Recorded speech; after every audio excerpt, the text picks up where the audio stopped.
Hi, I'm Bill Kristol. Welcome to Conversations. I'm very pleased to be joined today by my old friend Spencer Abraham, a former senator from Michigan, Secretary of Energy, experienced political observer, operative, candidate, the whole package, and Jay Cost, my colleague at the Weekly Standard, who was author of a very good book, A Republic No More, which I recommend to you all. We're going to discuss. It's September 9th, 2015, right after Labor Day, the traditional kickoff of the presidential campaign, and I could think of no better people than the two of you to explain where are we, how did we get here, and more importantly, where are we going? We had a conversation back in November, and I don't think any of us mentioned the name. That was more partly looking back at 2014, but also looking ahead. And we had an intelligent discussion. Parts of it stand up. Most of it stands up quite well. I don't think we mentioned the name of the current Republican frontrunner, on the other hand, Donald Trump, So that's a minor omission. Yeah. So how did this happen? Well, we weren't alone in totally mentioning him, but I think it's a long way to the finish line. I mean, obviously, I think this election today and going forward is going to be very hard to predict because there's so many things unique about 2016, and that may be true in future elections as well. There's more candidates than we've ever had in a Republican field.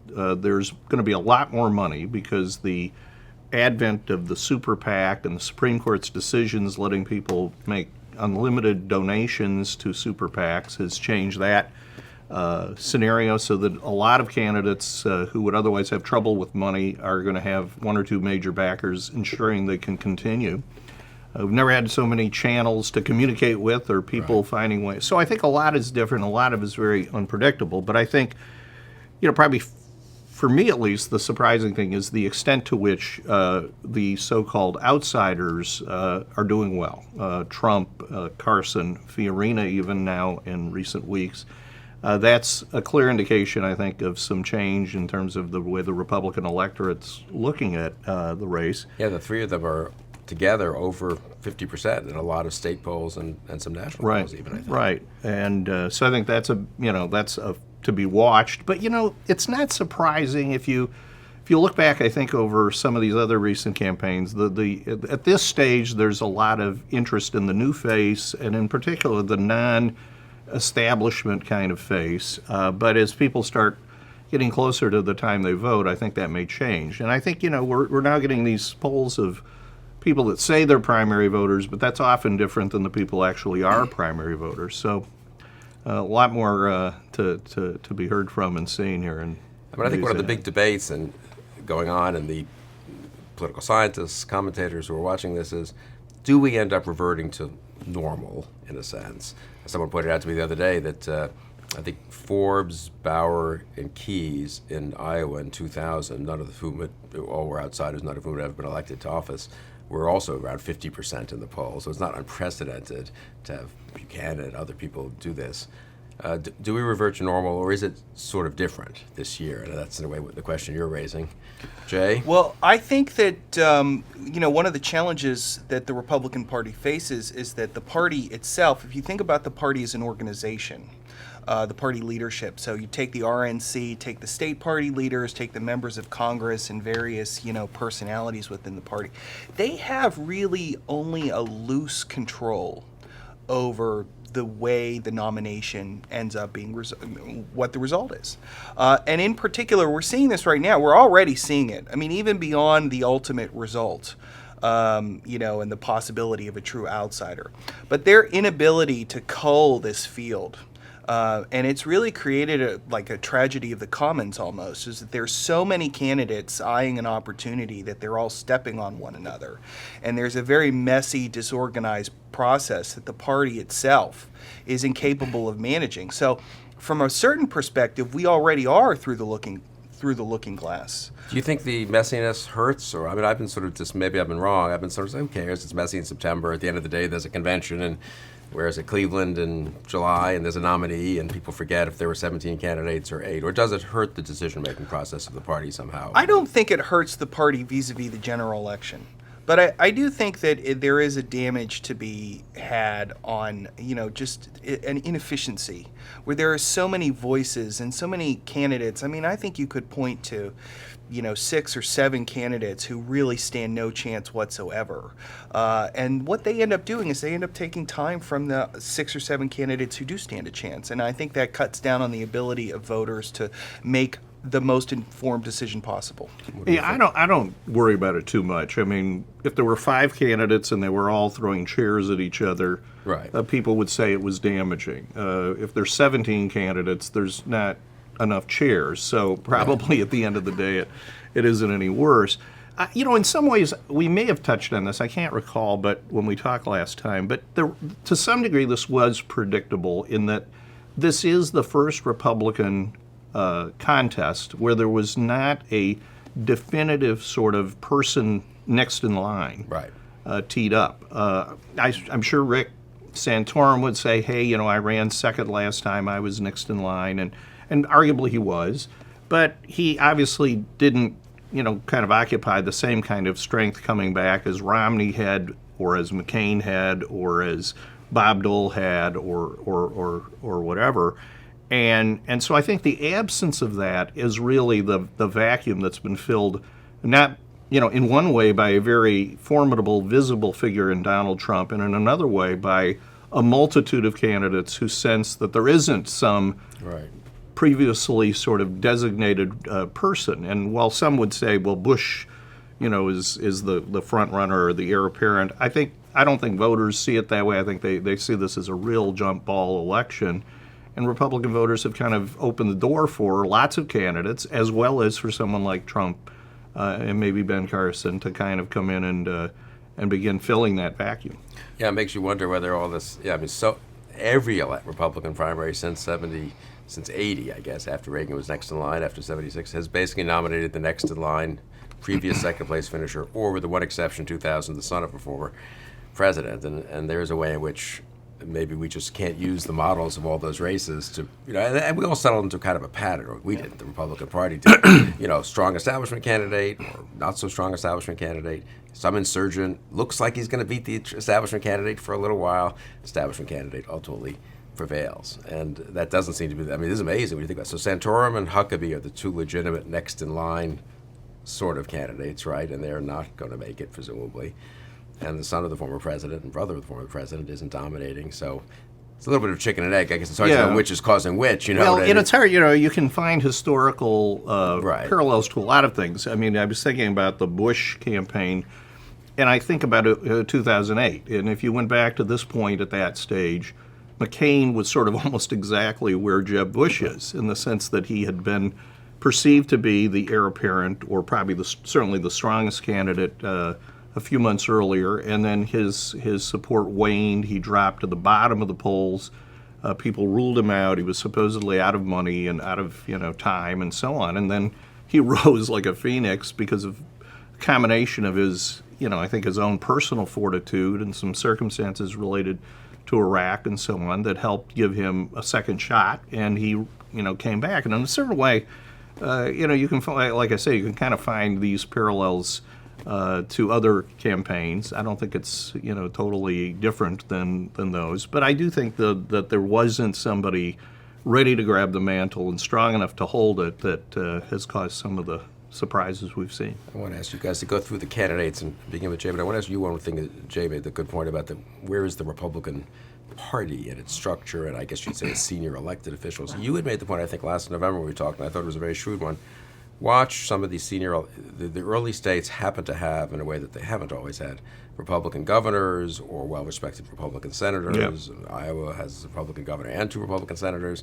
New Hampshire has 1 Republican senator. South Carolina, obviously, Republican state. And they'll be kind of important. I guess, could they not, I mean, have they chosen not to be important? Or not I to think matter? there's still time for them to be important. You think they could be? Or do you think the mood is just so, I don't want to be told what to do, that it doesn't matter what Terry Brandt said, does it? Those voters are not going to vote with the leadership regardless, I think. But where I do think it's going to be significant is that if you have this many candidates, the difference, in a race where there's 3 or 4 people, the endorsement of key figures, which might move 5 to 10 points, may or may not be relevant. But in a race where you got 17 candidates, 5 to 10 points could be the difference between 8th place and 1st place. And so I do think we're still in a situation where late endorsements from opinion leaders that are party and elected leaders in these key states are going to matter if they decide to make them. But in another way, having so many candidates means there's a lot of people that will be unhappy with you if you endorse, so you may see people averse to that. So we'll have to see. Nikki Haley, Terry Branstad, Chuck Grassley. I mean, there's a handful of key players out there. Yeah. I would say late movement is probably what, if I was elected official in one of these states, I would be keeping an eye on late movement. And I'm reminded of John Kerry's just upward parabolic trajectory in Iowa at the very end, and it was really precipitated in 04. It was precipitated by, he had these events where these old war veteran buddies of him would come on stage, and you could just sort of feel it happening. I think Obama did the same thing with Oprah Winfrey. I mean, we all chuckle about that, but it did sort of have this kind of, if it comes late, if Terry Branstad were to endorse, say, in November and the caucuses are in February, that's only going to have limited effect. But if Branstad gets on board when somebody's starting to make a move on their own and Branstad jumps on and helps push the bandwagon forward, I think that's when I think we'll see these politicians start endorsing. That's something to look forward to. Yeah. That's a good point. Okay, so let's just go through the candidates. So we have this amazing situation. I think this is unprecedented. There have been strong outsider candidates before. Steve Forbes, Ruby Cannon. There have been second-tier other outsiders, Gary Bauer, Alan Keyes. I don't know that we've ever had the equivalent of Trump and Carson, a pretty clear number 1-2 in the national polls and in some important state polls. So that is pretty striking. So either one of you go first. Trump, Carson, can either which I would could either last, and if so, which? Well, I think for starters, I think one of the advantages the party has this incredible bench that has developed over the last 20 years, where the party has become the party of the governorships and the party of the House and the party of the Senate. And so just on a potential pool of presidential candidates right now, compared to what, say, in 1980, after the end of the 70s, which was a politically miserable decade for the Democrats, and there were just so many, for the Republicans, and there just weren't a lot of candidates. But now you have, a dozen or so. And yet, through all of this, you have these outsider candidates, right? Trump and Carson and Fiorina. And the problem with outsider candidates, 99 times out of 100 with them, is that, the premise of the outsider candidate is that you don't actually have to be a politician to be good at politics. But this is actually usually untrue. So what usually happens, because politics is a profession just like any other profession, and there's a certain specialization and all sorts of things that are required, so 99 times out of 100, the outsider politician ends up, embarrassing himself or herself. And the question is whether or not Trump or Carson or Fiorina. And of the three, I would say of the three outsiders, the one who might be that 1 in 100 shot would be Fiorina at this point, just based upon the way she's performed. Because what happens with these outsiders, it happened with Herman Cain in 2008. He was on stage and he seemed very personable. And then 2012, and hard to keep all these years the spotlight kind of turned on him, and he kind of wilted in the spotlight. And I think that the one candidate who's shown the potential really of those three to sort of stand up under the glare is Carly Fiorina. Well, she's rising, but the Trump supporters would say, hey, we were all saying Trump would wilt 2 months ago. He said some foolish thing about McCain deserving to be, or, sort of POWs, he prefers people who aren't captured, and everyone, that's when I thought, oh, that's it, And here the guy is at 30% nationally. Well, I think we may have touched on this before, but there's always been a sense that the Republican primary electorate, or the folks in these caucuses, is made up of three subsets of Republicans. Some would say in certain states there's a fourth. But there's sort of, and we've talked about it, there's sort of this, what you would call the Tea Party, the sort of new wave of conservative Tea Party activists who have emerged during the Obama presidency. Maybe they were Republicans before, but they're now more activated politically. And we said somebody's going to be the candidate of that group. And we've said that there's a Christian conservative component to the Republican Party mix, and so far Ben Carson's so those two groups have kind of coalesced behind a front runner, and I think it's not inconceivable. You think the first is Trump, in other words? Yeah, I think Trump has managed to galvanize the sort of, to a large extent, the kind of Tea Party disaffected Republican base. I think Carson so far has managed to move ahead of Huckabee, ahead of Santorum, to occupy the sort of Christian conservative group base. And the base that hasn't coalesced is the rest of the party. Some call it the establishment. The regulars. Whatever, the party regulars. And there's a lot of choices for them, and I don't think they've sorted out. I think some would argue that that Bush should have it yet already, and he doesn't. I'm not sure, given the myriad choices and the other factors, that that it's not surprising he hasn't. But somebody will emerge there, and I think you're going to see early on that probably, unless there's a major gaffe, as Jay suggests, which knocks one of these other candidates totally out of the race, as Cain, the revelation of Cain's relationship with a woman did, that then there's going to be a third one, and that third candidate could well be the nominee, whoever manages to pull together or emerge as the alternative to the other two groups. I mean, Trump in particular, we should just take a minute on him personally, because he has been pretty amazing. I mean, any thoughts just on the sort of secrets of his success? You've been through all these campaigns, Spence. I don't know. I mean, well, part of the secret is visibility. In a field of this many candidates, if one candidate's dominating the press coverage the way he has, and is in fact very good at that is an important communication. part of it. If you get a lot of visibility and you're clunky, he's a great, effective and experienced communicator. But his speeches get covered. His comments get covered. He, has managed to be a real magnet, as well he should be, for attention, because that's him. I mean, he's not the behind-the-scenes guy. He's not the policy wonk candidate. I mean, he's the candidate of high visibility and, ostentatious sort of behavior.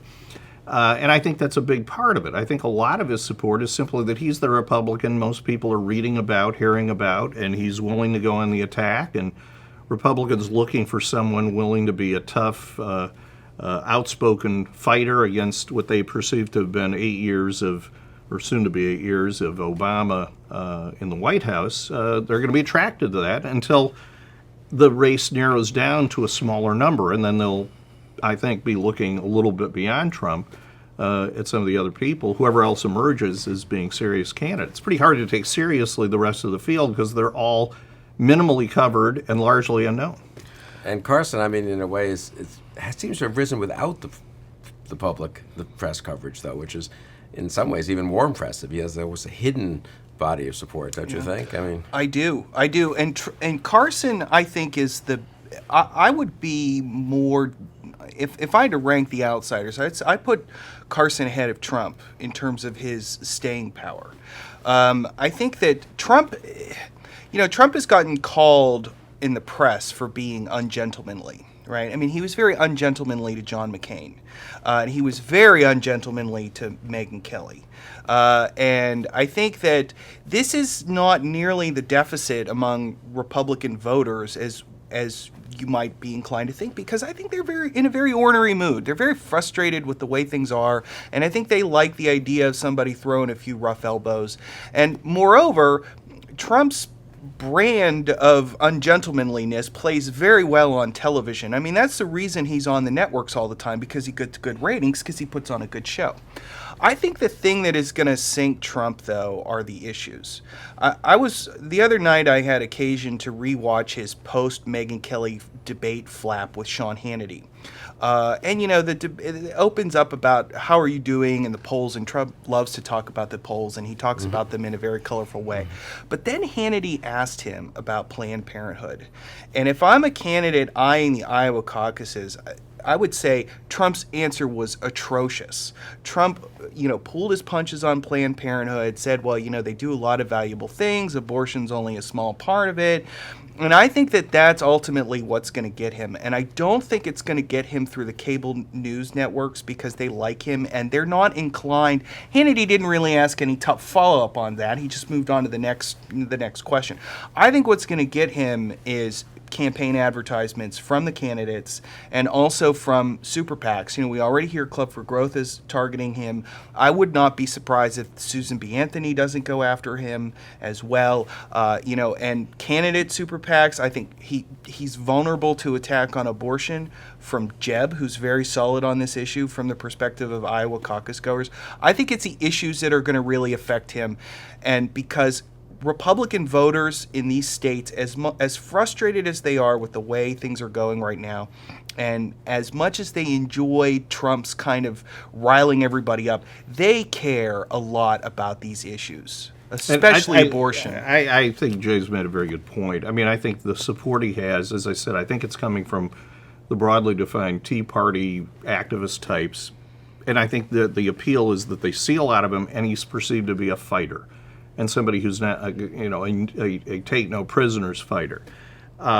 Once they understand what he would be fighting for might not be their shared views of the country's direction, then it will matter. And that's why I think there's a big difference between the generic electorate and the people who actually go to the polls in primaries or go to the caucuses, because they're the ones who I think Jay's referring to, the people where issues and positions on issues are going to have a much more significant impact.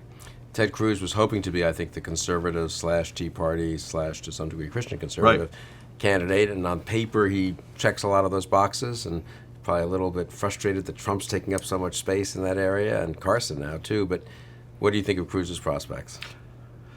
Well, I'm sure he may be a little bit frustrated. On the other hand, I think he's working very hard to be seen as a second choice in each of those, parts of the Republican coalition. And if he could effectively become that, he would have a good chance to be the inheritor of the support of either of those candidates if they were to start going down. So I think he's positioned himself, given where he is in his political philosophy, is about as well as he can given the circumstances, because he may be behind them now, but he's I think putting himself in a. But you consider him a potential finalist, final 3 or 4. I think he's. It will require one or the other or both of those candidates to start dropping before the caucuses, though, so that he runs ahead of them. I don't think he can inherit their positions 3 or 4 primaries in, and the calendar matters here a lot. Yeah, I want to come back to the calendar. I think that's one thing that pros like you really understand, and a lot of people, this is understandable, it's the way the media covers it too. It's like, well, it's like there are these polls, and there's going to be one big vote on one day to resolve the Republican nominee. That's not how it works. What about these quote establishment candidates? So I guess that's Bush, the ones who have a chance, and Bush, Kasich, sort of Walker, I think. But let's just say governors and former governors. Let's make it, which is Bush, Kasich, Walker, Christie, if you think he still has much of a shot. All of them successful governors, all of them elected in states that Obama elected and reelected. Bush, obviously, a few years ago, in states that Obama won. So in a way, the model for, I think one of the surprises has been everyone thought, a lot of people in Washington were sort of Republicans like governors, management experience, 4 or 5 of them elected, and 4 of them at least elected in these swing states. And yet none of them right now is above, 7% of the polls. Presumably one of them can emerge, or what do you think? Well, or 2? I think I see these guys as being the sort of the mirror image of Cruz. Right, where I don't see Cruz as being a fusion candidate in the party. I don't see it, and again, like return to the 2004 Democratic primary where Kerry won Iowa and then he won New Hampshire, and then the whole thing basically fell apart because Kerry, more or less, he was bland and uninspiring, but he was pretty much where the middle of the party is. I see the Republican Party now as being very polarized within itself, and I see a candidate like Cruz as somebody who could do very well in the southern primaries and also in the caucuses in the Midwest, I think, where he would be very strong. But I see him struggling on the West Coast. And, you think, well, who cares? It's the West Coast. But, California has a lot of delegates. New York has a lot of delegates. Pennsylvania, New Jersey, Massachusetts, all of these places have a lot of delegates. And that's where I see, if we're thinking about Cruz, I'm thinking about the South and the Midwest. If we're looking at a guy like Kasich or... Which of these game out, have handicapped the establishment candidates for me? Would you've watched the race here for the last 3-4 months? If you had to bet, Bush, Kasich, or Walker, is there room for more than one of them to be a finalist, and which of them will be the finalist? I think the fact that we're talking about Kasich in the same breath as Bush is a testament to the weakness of the quote-unquote establishment side of the coin here, right? Because Bush was supposed to be the establishment candidate, that all of these places would fall into his lap, and now he's struggling against Kasich in New Hampshire, which really should be his stomping ground. So Kasich could absolutely become the alternative. I would suggest, though, that before Walker, I sort of see Rubio as being maybe the establishment's attempt to present... just doing governors for the time being, but let's throw Rubio in as the other... If we think, I sort of see Rubio and Walker as being kind of fusion candidates where, maybe they're a little bit too conservative for the establishment, a little bit too establishment for the grassroots, but they kind of fit in the middle there.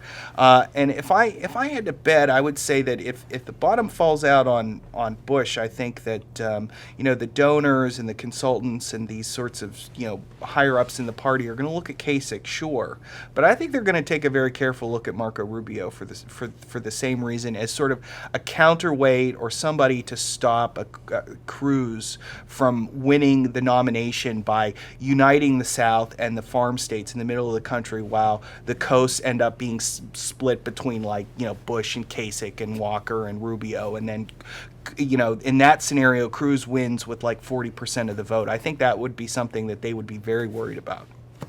Well, again, timing is everything, and there isn't, in my judgment, time for the kind of fusion you're talking about. I think what's likelier to happen is that coming out of New Hampshire, there's going to be probably both Trump and Carson, if you look at it today. Maybe that'll change.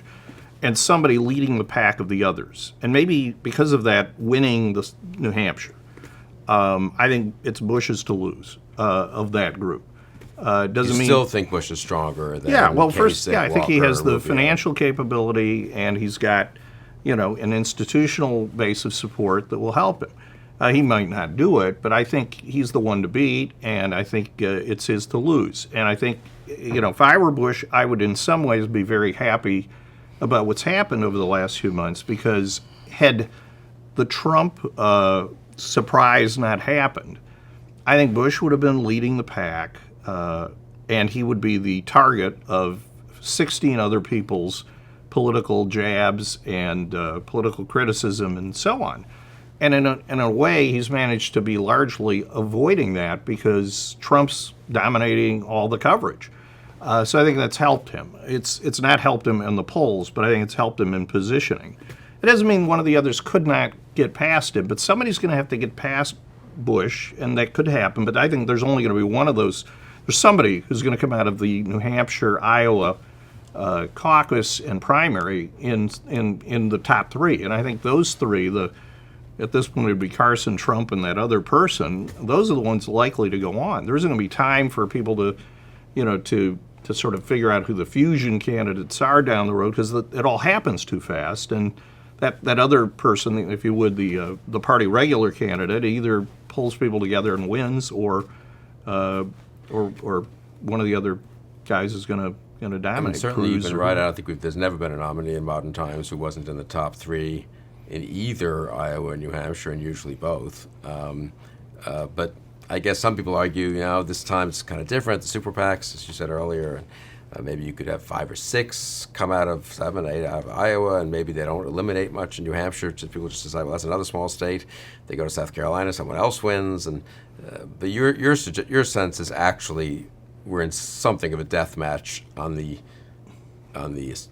regular side of things by New Hampshire, or presumably maybe by New Hampshire and then South Carolina. You can't run 6th or something like that and be sort of vaguely acceptable to everyone, and then have people decide in mid-March that this guy who's run fifth, sixth, eighth, fourth, second, in the first 5 primaries is suddenly going to become a viable candidate? You don't think that's how it works? I think it's hard because, one, they won't have money, and two, it's not like it's a deadlocked convention where a group of people can sit down and say, okay, who can we all agree on? What's going to happen is somebody's going to appear to be the front runner among the regulars, and in these primaries that'll start happening after New Hampshire, South Carolina, and I guess Nevada, and then you got a bunch of them in the subsequent 2 weeks. When that starts happening, people aren't going to be dividing up among 9, 10 different people. I think they're likely going to be pulling behind, as happened in the John Kerry example. Once he kind of became the sort of party, the base of the party got behind him, and he basically swept the field after that. And I sort of think that'll happen here if somebody can emerge as the alternative. Now, if they all get 5% in one of these states, or they could get in a showdown with a Cruz or with a Carson or absolutely. Trump or two of those even.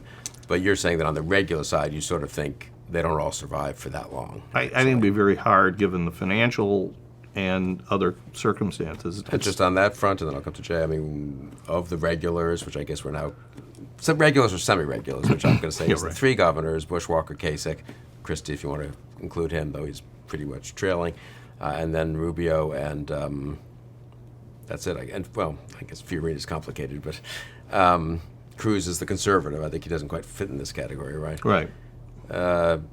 Bush, you think is not. You think Bush is still the strongest? Well, I think it's still. I think it's his to lose. I think he's still the strongest. And but I obviously, if the voters in the Republican Party have decided they want to go in another direction, that could happen, and it could again he's at least got the resources, I think, to be able to finish in the top 3 in the first 2, and I'm not sure whether the others will be able to do that, especially if they don't do well in Iowa. I mean, if Walker doesn't win Iowa at this point, it's a real setback. That was going to be his launching pad, and it's not impossible that he could come back there. He's still well known, and he's the neighbor governor. But it's going to be harder for the others, I think, to overcome a poor showing there. And Walker seems to have a particular Iowa challenge. I mean, I think that's his kind of make or break. I guess Kasich, to some degree Bush, and maybe Rubio also, are a little more in a New Hampshire make or break. But yeah, if you run 5th, 6th, and 5th, it's hard to see what your rationale, why suddenly people are going to flock to you in South Carolina or Nevada or somewhere else, I suppose.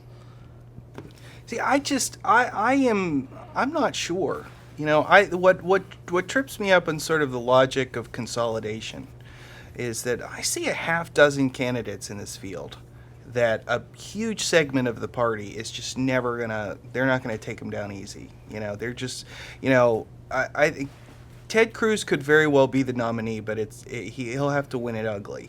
He's gonna have to put down, so to speak, the Bush faction. And I think the Bush faction inspires a sort of alternative kind of feeling among the Cruz people. And, depending on how, if we go out of Iowa and it's Trump, Carson, Cruz, and then we go into New Hampshire and it's Trump, Carson, and Bush in some order, and Rubio's left in 5th place in Iowa and 4th place in New Hampshire. Honestly, if I'm Marco Rubio, I say, hey, you know what? I'm going to hang in the race. Because the fact of the matter is, Cruz and or Trump and Carson are not going to be acceptable. Half the party dislikes Cruz. The other half of the party dislikes Jeb. Everybody's kind of okay with me, and even though I wasn't a particular standout, I'm going to hang around and see what happens.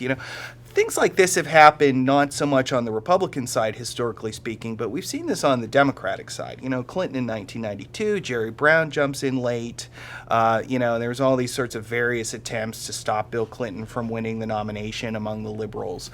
You see something like that in 1964 on the Republican side with Goldwater. There were sort of, all these stages, tiers of trying to stop Goldwater. You go from Henry Cabot Lodge to Nelson Rockefeller. Doesn't work. Well, it doesn't work, but that's not to say that it doesn't. It's just hard to see in the modern primary system. I think that's the question. This is a question which I think is well framed here, which is, how much does the consolidation model hold, which certainly has been the model. I don't think Spence is implying that it's going to be carryover where everything consolidates into one. It's more the 2 or 3 candidate consolidation model, outsider conservative and let's call it establishment. That's sort of an obvious way things could be by March, right? I mean, Yeah. Bush, Cruz, Trump, let's say. I mean, that's sort of a rational. Yeah, I guess my Or point maybe is with that one I more thought kind the of- party regulars will consolidate. Yes, that's what you're alluding to, behind Congress. somebody, and then that person will, The counter argument is you got proportional representation through March 15th, I Right. think, and maybe they just I don't know, voters in around. different states, people spend money somewhat differentially, different congressional districts go in different ways, and one guy's got 142 delegates, and another 118, and another 94, and another 75, and none of them gets out, and they just chug along. I mean, that would be it's interesting. That model has not held most of the time Right. in modern times. Well, it hasn't held since the 52 conventions. Right. So, Right. it's that's and that's in the pre-primary world.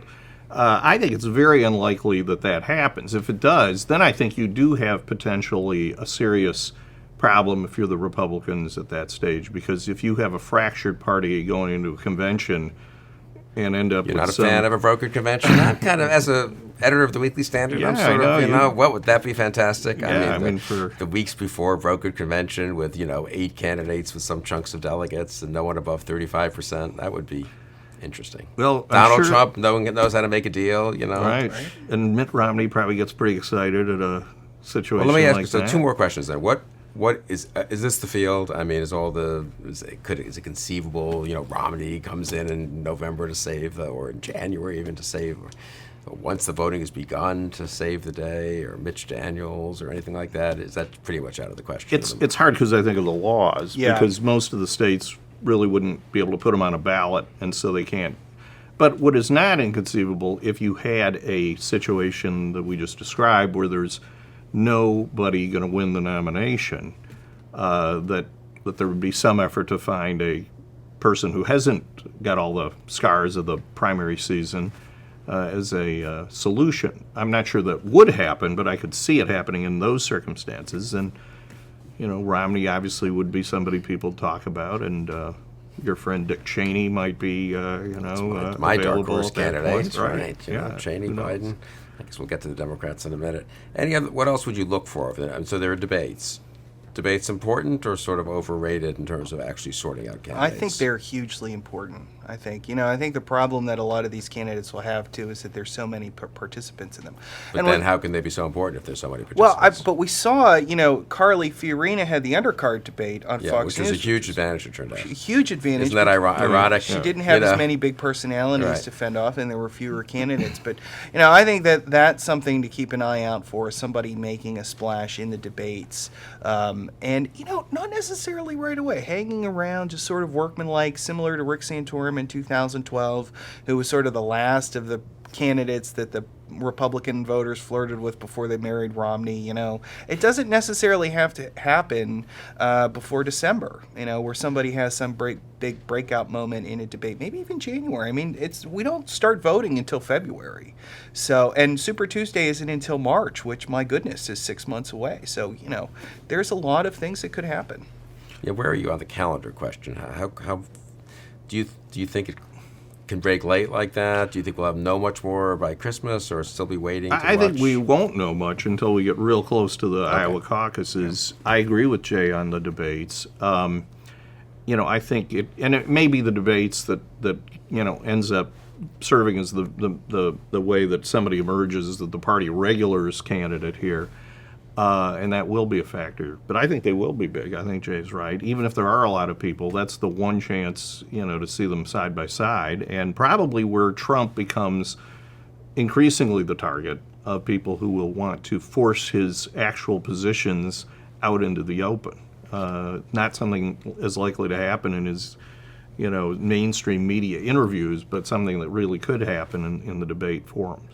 Any issues that strike you as being sort of under focused on now in terms of being a moment where suddenly the field splits and one guy has the right position or the wrong position, or I don't know, something really. Immigration, I think, remains the wild card.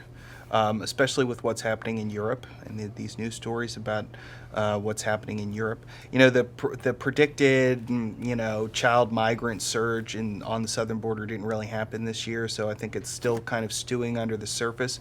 But it's an interesting dynamic where Trump is the candidate who best reflects the party on immigration, which has become a very important issue for the party. But he's also the worst candidate on abortion, which is a perennial, make or break issue. Just ask, President Giuliani, how important abortion is. So that could be very interesting at the debates as well, where you could see Trump going after Bush on immigration and Bush going after Trump on abortion, and a lot of cross-cutting, accusations of Trump now says he's now pro-life, which Giuliani wasn't. Right. Isn't. And I suppose the question is, this is a question, how much forgiveness is there for Trump's incredible number, by normal conservative standards, his incredible number of, blasphemies or heterodox, positions that he's had in the past, just because he's Trump and he says, you know what, that was then and now is now, and I'm going to fight for you and don't worry about it. Well, I think among primary voters, there won't be as much forgiveness at the end of the day as there might be among the broader group of Republicans, or certainly the full electorate. Those are the people who go to the polls in primaries. And even if he says he's pro-life, as somebody already said here, he's made comments about Planned Parenthood that make him very vulnerable, I think, to attack on the abortion set of issues, and many of the others. And I think there's going to be a real reckoning, a day of reckoning for a lot of the pundits on the conservative side who have been very enamored with Trump. These are people who have been for a long time saying that, what the party needs are principled conservatives, and here they are embracing a candidate who's not that principled acting and certainly not that conservative acting. And as these revelations of his views become better known, or as he just simply gets asked questions about issues he hasn't really thought much about, I think it's going to be harder for him to hold that vote. I think that Trump can get away with a lot on issues, because I think that on a lot of issues, conservative voters don't necessarily hew to the bullet points in the Republican platform, like trade, for instance. I think you can be a Republican protectionist and win votes, because I don't think that issue has a lot of play, at least in large swaths of the party. I think he's got two huge problems on issues, though. The first is abortion, as we mentioned, but then his advocacy of a soak the rich tax to reduce the deficit, I think that is just going to play terribly for him. And at the very least, it has prompted the Club for Growth is going to start spending money, and there's a lot of if it's not as important to voters, which I think it is important to voters, but people who donate to Republican conservative causes, this is a baseline. Yeah, but Trump doesn't need any of them. But Trump, he doesn't need them to spend self-funding for him, but if they spend against him, that's the I question. think that could be, and I think that, the soak the rich tax, you could put that into a 30-second ad that would be really devastating. I don't know. I think that sort of depends how deep the populist mood is as opposed to the conservative. Right. As you say, the conservative talk radio hosts have said for decades that we want a conservative litmus test. It turns out they're more interested perhaps in populist anti-establishment excitement than in conservative litmus tests. And look, incidentally, and maybe that's not a criticism, they're drawn to candidates who cause establishment Republicans to be uncomfortable. Obviously. And maybe some of that is legit, and maybe, incidentally, some of these conservative litmus tests need to be rethought. Some of them are stale, 20 and 30-year-old kind of, policy menus, and so maybe Trump is onto something in that respect, or the supporters of Trump are onto something, But his by the way, his support and political donations to Hillary Clinton are going to be a huge problem for him as well. That's going to be that is, I guess, the huge question, right? And when people go up with the ads that we would normally say, I say, on the one hand, he said things that I did say in the last month or two, and one would normally say will really damage him, and he's just sailed right through. But of course, that doesn't mean that when people go up with a serious ad about saying that this guy gave money to Hillary Clinton at the moment that Hillary Clinton was defending late-term abortion, supporting every left-wing position that she supported as a senator or whatever. Yeah, that's a different thing among a primary electorate, a concentrated buy in Iowa or New Hampshire or South Carolina. I suppose that could really change. And the tax issue too. That can be framed in terms of Barack Obama. What's the difference between the two of them on a soak the rich? Obama wanted to raise taxes to reduce the deficit, and so does Donald Trump. Anything else we should be looking for sort of on the Republican side? Either dates, events, issues, people. people who could matter a lot? Either as endorsers or other kind of candidates. I don't know. Just trying to think, is there something we've missed? Any of the people below? So we've really talked about the 8. I guess I call them the elite 8 in some piece I wrote. The 3 outsiders: Trump, Carson, Fiorina. 3 governors: Bush, Kasich, Walker, and the 2 senators, Cruz and Rubio. And I guess I've assumed in our conversations, implicitly assumed, that that's probably the nominee most likely comes from that group. Anyone want to make a case for a 9th or for a... Well, I think it's an interesting thing that Rand Paul wasn't in the group Yes. of 8 that you just mentioned, and we've, I think at the time we last met, he may have been the strongest Republican in head-to-head matchups with Hillary Right. Clinton. That's already a major change in the field. Which shows how much campaigns matter and events in the world matter. And of course, campaigns and events happen between, let's say, January and September, but they're going to happen between September I think and September and January, and, Yeah. and people we now think are high could be low, and vice Right, versa. I because suppose. when we last met, I think Christie and Rand Paul Right. probably led the Republican primary Yes. field. Isn't that interesting, though? Not that long ago, Bush Christie was and Rand Paul were the considered 2... an unlikely candidate at the time. Right. So yeah, things are going to change, and there's even more likelihood of the field of things scrambling because now we're really into it, and so I think that all of those factors matter.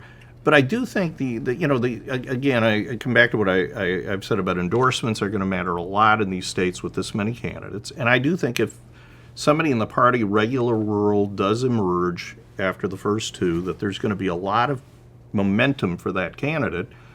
Because if the other 2 candidates are considered to be less mainstream and less perceived to perhaps be less likely to win, Donald Trump or whoever, and And I you think the regular probably beats the Trump, Carson, Cruz, let's just put them in one category, a candidate at the end, as has happened in the most recent cycles? I think because Trump, I don't think Trump's. I don't think the let's just use Trump and Carson for a moment. Yeah, they're I think the different. Christian conservative vote would definitely move in the direction of the pro-life Right. party regular candidate than it's going to move Trump. in the So you direction. think Carson might ultimately be a stronger challenger to a... Well, I don't know if he's strong. I'm just saying I think the people who support him will not move to Trump. Right. And frankly, I don't think that the people who support Trump are likely to So move. maybe we're to, making a bit of a mistake, and I've been making it in kind of assuming, well, it's the outsider category with Trump and Carson. But Trump and Carson may be more different than similar. And Yeah. I guess I haven't seen studies of whether the people who are for one or for the other is the second choice, but it may not be the case. And so you may have a real, Trump and Carson could occupy different lanes, as they say. I think they do. Going Yeah. forward. I think what I'm waiting for is somebody to scramble the calculus, right? It was sort of this idea, these I think pockets of Donald voters. Trump did that for you. Well, and I think right, and what I think is, the essence of Trump's appeal is nobody else is really offering. I mean, you can't quip on Fox News the way Trump can. I mean, he does a zinger like nobody else does a zinger, so you can't match him for that. But Trump sort of has this sort of meta view of the country, which that is really rooted in a reality where the right track, wrong track numbers have been upside down for over a decade, which is really quite unprecedented. Congressional approval is in the gutter. George W. Bush was not popular for the entirety of his second term. Obama will have been unpopular probably for the entirety of his second term and for half of his first term. And Trump's got these two sort of things that he's saying is that the country, we don't win anymore, right? That's the first thing he says. And we don't win because our politicians are a bunch of losers, Yeah. right? And so Trump is sort of And the this... system's broken, and I'll yeah. really and, shake it and up. so what Trump is, he's sort of the guy who's come out and said, I'm going to take the bull by the horns, and I'm gonna right the ship of state. And I don't really see anybody coming out and really offering that argument. And the upside of Trump without the downsides. Yeah. And I think that if one of these candidates in this very large pack can credibly make that argument at some point along the line, you could see these categories fold. You could see a huge change because I think that for how internally divided, the Tea Party, the Christian right, I think there is this widespread agreement that the country is just fundamentally on the wrong track and that the political class doesn't know what to do, and and that we have to have a change in the status quo, and we need strong presidential leadership to make that happen. I think that's why Trump has surged more than anything else, and somebody who can offer that could come out and I could conceivably see Chris Christie having a moment in a debate where he makes that point, or maybe really catches fire in the town halls in New Hampshire in, say, late January, where people come into these town halls and there's a foot of snow and they're coming to listen to Chris Christie talk about how he's going to take the bull by the horns, and then suddenly he emerges. So, that is something that I think, that would be the X factor, I would say. I guess no one really predicted the Trump phenomenon, but on the Democratic side, both of you, way back in November, were dubious about the Hillary Clinton inevitability. It'll be a coronation. It'll never be closed. She's 60 points ahead of everyone. And that one forgets how strong, now everyone knows she's vulnerable and not a great candidate, but one forgets how laughingly dismissed it was to say, well, I don't know, it could be a real race on the Democratic side. So on that, I want to give you two credit for being ahead of the curve. But so where do we stand? It's after Labor Day. She's still ahead. But what do you think? Hillary does she make it? Does she not make it? Well, I think she still has the best chance of being nominated, but I don't think she's inevitable. And I think it's all going to be a question of whether some other potential Democratic candidates have the guts to get into this race. I think for a long time her inevitability kept people out, or the fear that she would get even with people or that the Clinton team would get even with people kept people out. Now we're seeing that effort on the part of the Clinton campaign, both to discourage Biden and to begin to criticize Bernie Sanders, going on, and it isn't slowing them down. If anything, they're gaining support. So I don't know. To me, it depends. If you see a viable nominee get into this race, like Joe Biden, potentially Elizabeth Warren or someone, clearly she could be defeated for the nomination, assuming she doesn't just become unnominatable or unelectable due to the issues that are surrounding her on the emails and so on. The question is, does anybody have the guts to get in, number one? And number two, if the scandals that surround her continue, at what point do Democratic leaders start begging somebody to get in because they recognize Bernie Sanders isn't who they want to put up in November? What do you think? Well, I think the fact that the DNC has strongly limited the number of debates and pushed the debate schedule back, I think says two things. I think it says, first of all, they're very worried about Hillary, and that they are very specifically worried about her viability, maybe in the nomination process, but also in the general election, that they're not interested in exposing her to any scrutiny before she absolutely has to be exposed. So it's a tip of the cap to the fact that she's weak. But the other thing that I think is important is that it suggests that they don't have a lot of confidence that any of their alternatives are any stronger. And I think that that's something to bear in mind here as we hear all this Biden scuttlebutt, that it's sort of coming from Biden loyalists and it's coming from off-the-record people. But we hear other things. We hear that the Obama donors are on the sidelines right now. So they haven't come in for Hillary, but they haven't come in for Biden. And then, a couple weeks ago at the DNC function, Hillary made a strong showing, and DNC people aren't nearly as important as the media makes them out to be. Members of the Democratic National Committee, they have a role to play, but it's a secondary role because they're not the fundraisers and they're not the strategists and they're not running the campaigns. But that does suggest, though, that she has a real strength within the party that nobody else really has at this point. So I think that the Democrats are really kind of between a rock and a hard place, where they have this candidate that they don't think a lot of, but all the alternatives they think less of. And I don't think they know what to do. Well, why isn't Biden a good alternative? Because the Democratic Party has become the party of identity politics in the age of Obama. That was a choice that the party made in 2008.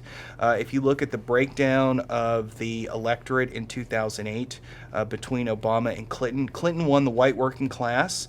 Obama won African Americans, and Clinton won Latinos as well, but she won the white working class. And in the Obama age, they have governed with an eye to they call it the coalition of the ascendant, which I find to be an obscenely condescending and un-Republican, small r Republican, as if some people in this country are more important than others when it comes to votes.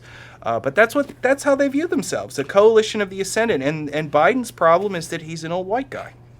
I think the other problem is this, that the Democrats recognize that it's going to be very hard to put 3 wins together in a row. It's happened very, very sparingly. Biden Biden is truly running for Obama's 3rd term. Right. And if Obama's approval ratings are under 50, as they seem destined to be, it's going to be hard to overcome that. I think Hillary has appeared the strongest candidate because they believe that Hillary Clinton would bring in women voters who would be maybe not too enthusiastic about another Democratic presidency, but would vote for her on gender. And she has demonstrated, at least previously, support, as Jay has said, among a white working class that might be less excited about other Democrats at this time. As her trust and honesty numbers erode, however, I think a lot of Democrats are going to say that she's got the worst of both worlds, which is she's neither able to offer much more than another Obama term, and at the same time she has these other factors that will cause voters in the independent ranks to desert her. And I think that is going to be their fare in the next 6 to 8 weeks. Do you both think that Bernie Sanders ultimately doesn't make it? He's Gene McCarthy, not George McGovern, if you want to use that analogy. I mean, I think everyone spent a fair amount of time saying, well, McGovern can't be the nominee, and then he was, right? Is it inconceivable that Sanders just wins Iowa, wins New Hampshire? They decide, Sanders the stock market goes down another 3,000 points and we're in a recession and the populist liberal economic message takes off, or is it just too crazy to nominate a socialist, 74-year-old socialist from Vermont? I mean, it's a little... The challenge that Sanders has, I think, primarily is the non-white vote in general, but in particular the African-American vote. The African-American vote in this country has always been there's really no other demographic group that votes like African Americans do. They tend, as a voting coalition, they tend to hang together very, very tightly. Well, if there's a black candidate in the race, but that's not, I mean... Well, that's what, so I think that's sort of, the question of whether or not Sanders can rise, I think depends upon whether or not he can crack into the black vote. And frankly, I just don't know. I think that certainly his kind of interactions with the Black Lives Matter crowd has been very poor. But I don't think that's really I don't think those people are really representative of the black vote. But you're even having this conversation, strikes me. Yeah. You're taking Sanders seriously. I would take him seriously. I mean, look, if Sanders can go down to black churches in South Carolina and make an honest and earnest appeal, then yeah. Well, I think there's one of two situations here. I mean, situation one is that Sanders, in an Iowa that likes progressives and will find him increasingly the kind of emotional candidate they can get behind, wins there and wins New Hampshire, which I think is possible. In fact, right now I think there's a good chance he'll win both of those. Then the question is, has Hillary's support eroded such that she no longer has, in South Carolina and some of the states that are in the next set of primaries, the so-called firewall that she's believed to have? Right now she might have it, but 2 or 3 more weeks of stories implying that there's been massive dereliction of duty as Secretary of State, and it'll be gone. And then if nobody else is in the race, it's Sanders against Martin O'Malley in these places, and his chances after winning the first 2 primaries get pretty strong. So I think that's really what it comes down to, assuming Biden doesn't enter. And what do you think about Biden? If I were him, I would enter the race because I think he's the man left standing if Hillary Clinton continues to erode, and I think he would win the nomination. And I would put all my eggs in South Carolina and hope that Sanders wins in the first 2, he wins in South Carolina. Clinton's out of the contest at that point, and it's Biden versus Sanders, which is a race he can win. And what about President Obama's role?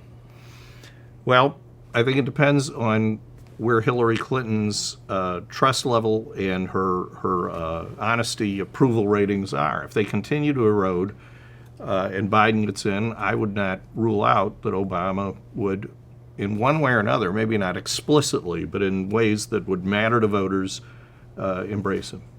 It's interesting when we were talking about the Republicans, we sort of, I think, agreed that the field is very likely set. I mean, and that the top 8 or maybe top 9 with Christie are pretty, would be very surprised if someone emerged from underneath those 9 or outside those 9 to be the nominee. But in discussing the Democrats, we're in a sort of, it's interesting how different the two parties are. I mean, it's entirely, the Democrats have the Hillary Clinton front runner, the Republicans have nothing like that. The Democrats have a bunch of office holders, no outsiders at this point, really, right? I mean, it's all senators and governors.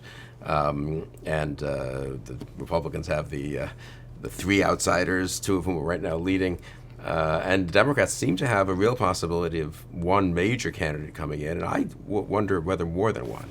So the scenario I've been thinking about, and tell me if you think this is crazy, is Biden gets in a month, does pretty well for a while, excitement, but, the first debate does okay, but by late October it's sort of a 3-way race. Hillary's continuing to take on water. Biden's not really taking off. He hasn't the previous 2 times he ran. Sanders is sort of stalled out because people at some point are going to say, we can't really nominate him. And at that point, I don't know, is it inconceivable that someone else gets in? John Kerry getting his Nobel Peace Prize for the Iran deal, Al Gore, who, after all, did get a heck of a lot of votes in 2000, Elizabeth Warren, who actually would be, I think, in my opinion, maybe a better general election candidate, but she actually would be a fresh face, and she has identity politics. She'd be the first woman, and she's more like Sanders on the economic message. You could argue combines kind of the best of Hillary and Clinton and Sanders. I don't know. Is that crazy? Well, but, it does seem like their field, weirdly, the Democratic field is much more in flux than the Republican field in a certain way. A Biden entry with the White House effectively saying it's okay with us changes the dynamic dramatically for other candidates' calculation. I think everybody has been hesitant to get into what they thought was a preordained outcome, a preordained nomination for Hillary Clinton, because they didn't want to be the person that caused the Democratic Party to lose by having a raucous primary season. They didn't want to be the person that went against the Clinton machine. But if somebody's already done that, that's then you're an established party leader, Joe Biden, then I think now the gloves are off, and I think you're going to see people look at it. Now, whether it's too late for them, I'm not sure. I just don't know what the deadlines are for filing and so on. But I do think if Biden does get in, others will not hesitate if they think they've got a shot. I'm just generally suspicious I see the Democratic Party as being very ossified. And that's not, I mean, I certainly could be wrong. But I see them nominating Hillary anyway, despite her terrible numbers. And again, to me, it just, we talk about Elizabeth Warren, we talk about Joe Biden. I mean, what we're talking about is carving up the vote in Iowa and New Hampshire, right?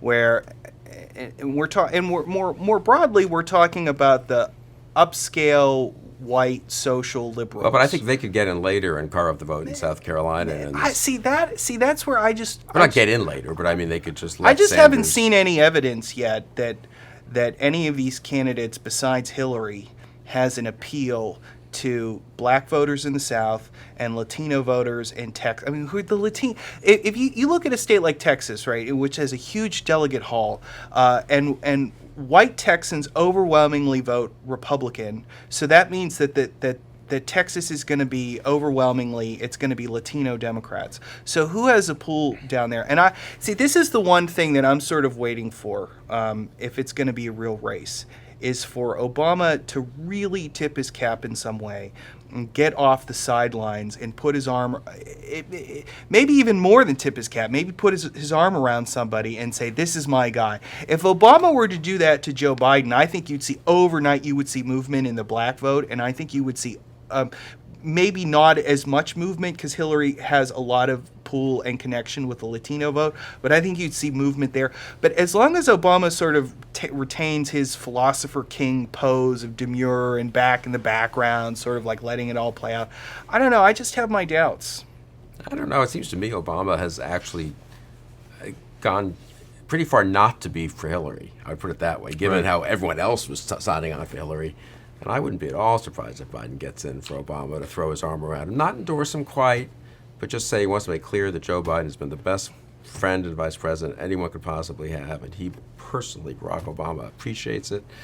You could imagine something like that. And I agree, that really could be a game changer, and especially if Hillary Clinton continues to take on some water. Yeah, I think, Jay makes excellent points. The question really is, do the Democrats want to lose the presidency, lose the potential to appoint 2 or 3 Supreme Court justices and so on, with a candidate whose support continues to erode? Now, maybe it won't. I mean, it's possible she stems the bleeding. So you think the real question is her numbers? I mean, that in a sense, she's the, what am I trying to say, the determining variable, or however you say that, that she's the, her favorable, unfavorable, in a sense, triggers the other things that happen.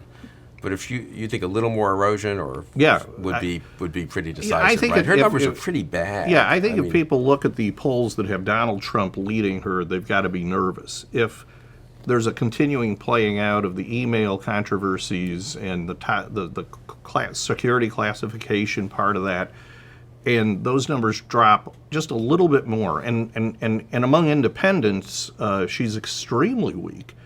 At some point, the question is, do we go through the motions with Hillary Clinton to be able to say we're the first people to nominate a woman, or do they say we've got to hold the White House, it isn't working, and figure out whether it's Joe Biden or it's Elizabeth Warren or it's John Kerry or it's somebody we haven't named, Jerry Brown. Yeah, that we're out to win this election, and we can't nominate Obama again, so we got to come up with somebody who can win it, and Hillary can't win it. I mean, if she starts trailing by double digits against some of these Republicans in these key states, which she's fairly close to in a couple of them, that's got to give them a high level of anxiety at this point, especially because of her weakness. It's not like something's going to happen that's going to change. I guess it's hard to turn around, these issues that relate to trust and honesty. And yes, we can try to damage the Republicans' image, but that's going to be hard to do, or at least a high-risk course to follow. See, I think one of the challenges the Democrats have is the extent to which their party has suffered during the Obama years on a sub-presidential level, right? I mean, the Republicans are in as good a position as they are in the state legislatures, in the governorships, in the Congress, at any point since the 1920s. And I think what that means is that the party's institutional capacity to challenge Clinton I think is degraded, because they've just been wiped out of office across the country. They've just been wiped out. And I think that what is left are really 2 poles in the party, 2 dominant sort of spheres. The one is the Clinton universe, right? And I mean, that's, I think, one of the reasons why she's still in the race, even with these numbers, why the bottom hasn't fallen out, because the Clinton universe has held steady during the Obama years. And the other pole is Obama himself. So I really think that it's not so much a collective decision to be made among Democrats, where it's really a decision of Barack Obama's in the White House. And if he makes a move, then I think she's finished. If he stays on the sideline, I think she wins the nomination. And I don't see him throwing his arm around her and endorsing her. But I think that's the real, his donor base, his consultant network is really the only thing left in the party now that can mount that can really take on the Clinton Inc., to borrow a phrase from Daniel Halper. You think that's interesting? It's sort of a chicken and egg thing, of course. Yeah, certainly if Obama came out against Hillary Clinton or whatever, I think he could stop her. I think she could stop herself.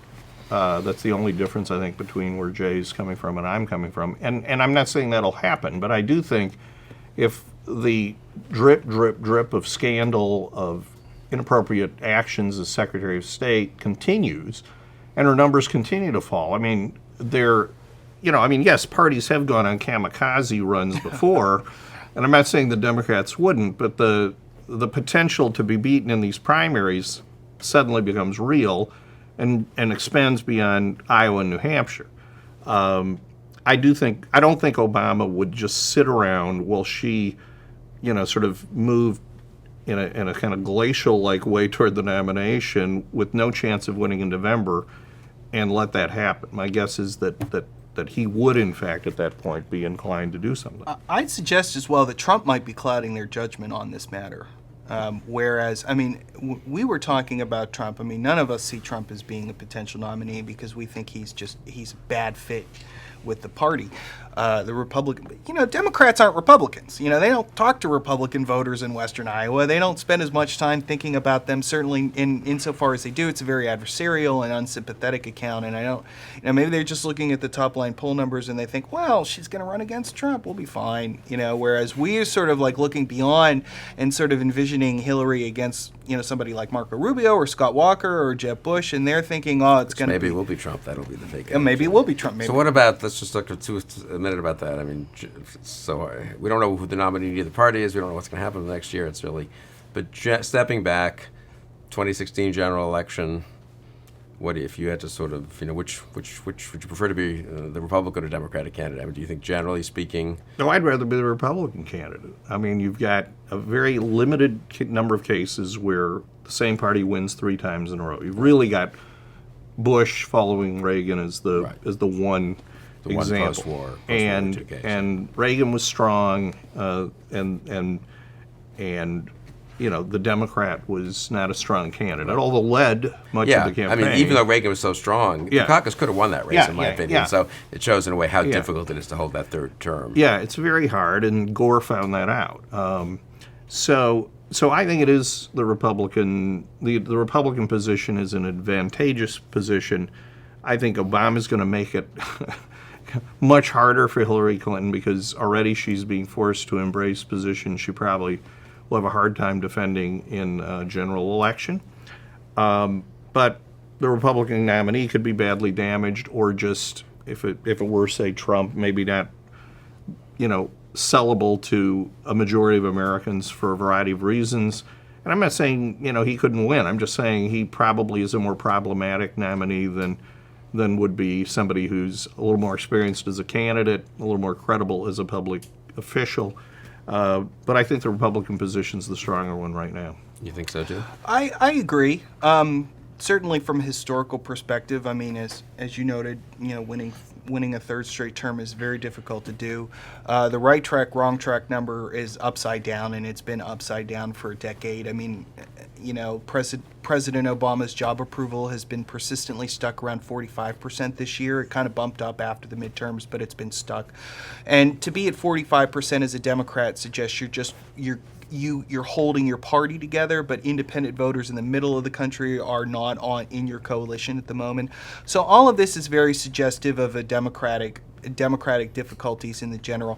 And, the stories that the Democrats tell themselves to make them feel better, the coalition of the Senate thing, that might come into play in a quarter century or so. But the fact of the matter is that if this is an election that's going to be won and lost in Ohio and Iowa and Wisconsin, and Pennsylvania, and even Florida for that matter, then this sort of demographics as destiny argument isn't in play yet. So I don't think they really have that in the bank. The challenge that Republicans have, of course, is that their own party and the country at large blames them. I mean, that's sort of one of the interesting things about the current situation is that usually when the country's very frustrated with the status quo, they don't like the party in power, they turn to the opposition party and say, it's your turn.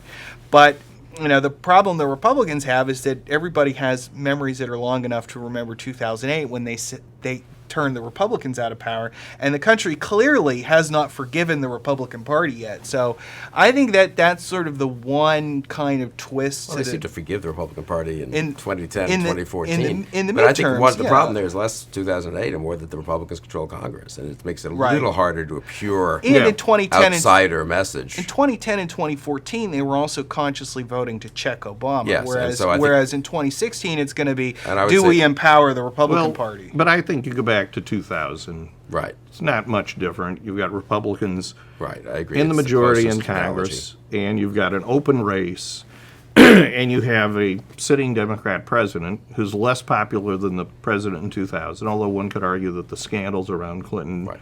tainted his party Right. in ways that didn't taint him in terms of job approval, but still, Americans were happy, and they still didn't want to keep that team in place. The counter-argument, just to be a little pessimistic for a minute, is that I think it's more true of Biden than of Clinton, but Gore almost won. I mean, obviously, ran ahead actually of Bush in the popular vote. Now he dropped down from where Clinton's vote was in '96. If you do the math, almost always when it becomes an open seat, you lose 7, 8, 9 points from the reelect number. And if that were the case here, the Dems would go down to 46, 47, something like that. Which is Obama's job approval. Right, which now. seems like a rational. Right now, you'd have to say, just doing the numbers in a very kind of mechanical way, you're looking at a 52-47, maybe Republican race. But Gore almost won. I mean, even Humphrey in '68, when the country in total, meltdown, came within a point of winning. Nixon in '60 came within 1 or 2 states, questionably, called for Kennedy of winning. But they didn't win. And Ford came close in '76 in a kind of in a very horrible post-Watergate environment. So there is something they didn't win, right? I do think. It makes you wonder, though.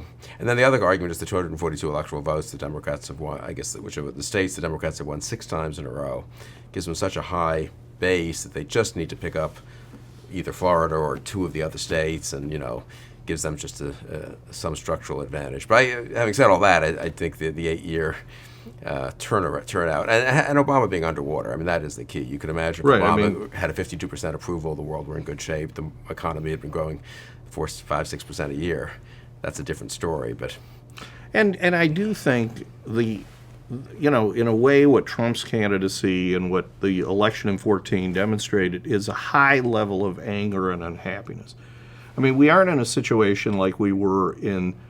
It's closer probably to '68, and don't forget that the George Wallace vote distorts that outcome, in my view. Yeah, Humphrey dropped. I mean, the best way to think about '68 is to say that Humphrey went from 60% to 42 or something, 41, which is really jaw-dropping, right? I mean, so I think you have more of that type of hostility out there. So who's motivated to vote, and that's going to matter on election day too. It seems to me these people that are expressing their unhappiness are going to turn out and change things. They're not going to turn out to, elect another, Barack Obama term. They're more likely to want to change it, and I think that's where the turnout will work to the Republican advantage. And of course, a lot changes on who the nominees are and all that. But if you ask me where I'd rather be today, it'd be on the Republican campaign team. Final word? Yeah, well, you never want to discount the possibility of a third-party candidacy to turn. I mean, and I think that you could argue that this election has a lot of kind of parallels to '92 in some respects, where the incumbent party is unpopular, but the opposition party really hadn't Clinton hadn't become Clinton yet, Right. Ross Perot got 19% of the vote, which I don't think that had the effect that Wallace did. I think in a head-to-head, Clinton still would have won, but you never know how that can play things out. And maybe Perot had kind of an interactive effect where he was able to change the nature of the debate in terms that were unfriendly to President Bush. So, but with the level of dissatisfaction in the country and the amount of frustration that people feel towards both parties, there is an opportunity for a third-party outsider candidate if he had the personality, if he could raise the funds, take advantage of the media opportunity. So somebody would have to be savvy. It's not gonna create itself. It's some entrepreneur would have to sort of create the opportunity for himself. But the mood is definitely there. Yeah, no, I think we've seen that in both parties, right? Since Trump and Carson were not supposed to be running 1-2, and Bernie Sanders and Biden were not supposed to be now together matching Hillary Clinton's vote, I saw in the last national poll. Thank you both for that very instructive discussion. I'm sure we were right about some things and wrong about some things, and we'll get back together in 3 or 4 months and figure out what's happened and what's going to happen again. So thank you, Spence. Thank you, Jay. Thank you. Thank you for joining us at Conversations.